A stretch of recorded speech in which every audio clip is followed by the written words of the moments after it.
यार कभी आपने सोचा है कि सिगरेट जरूरत नहीं मगर उसे बनाने वाला करोड़पति है, और शराब वो भी इस्लाम में हराम है, उसकी भी जरूरत नहीं मगर उसको बनाने वाला वो भी करोड़पति है, और गंदम ये जरूरत है।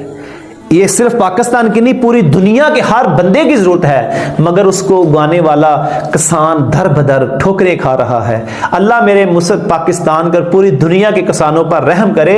ये जो मेशत होती है ना ज़राअत, ये पाकिस्तान की या किसी भी मुल्क की मेशत में, बल्कि पाकिस्तान की जो ज़राअत है ना, ये मेशत में रीढ़ की हड्डी की मानंद है। यकीन करें अगर पूरा मुल्क कोई कारोबार भी ना हो ना, ज़राअत फिर भी अगर ज़राअत सही अगर फैसिलिटीज दी जाए ना किसानों को, तो हम दूसरे ममालिक को कर्जे दे सकते हैं। इसलिए हुक्म बाला जो ईवान बाला में बैठे हुक्मरान है, मेरी उनसे अपील है किसानों का खास तौर पर ख्याल रखा जाए, प्लीज मेहरबानी। जिस किसान की वजह से पूरा मुल्क पाकिस्तान चल रहा है, वो किसान जिसकी मेशत पाकिस्तान में रीढ़ की हड्डी की मानंद है, और वो किसान भूखा मर रहा है, और बिजनेसमैन और इन्वेस्टर लाखों करोड़ों और अरबों में खेल रहे हैं।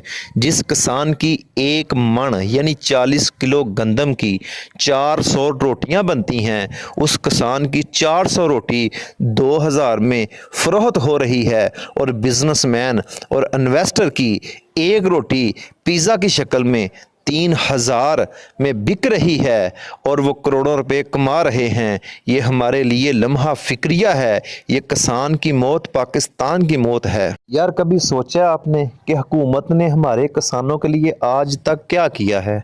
डीएपी का रेट आसमानों को छू रहा है। सोना यूरिया उठाकर देख लें, या स्प्रे या किसी भी ऐसी चीज़ जो फसलों को ज़रूरत होती है, जो किसान लेकर आता है, वो इतने महंगे दामों या इन्वेस्टर बेच रहे हैं।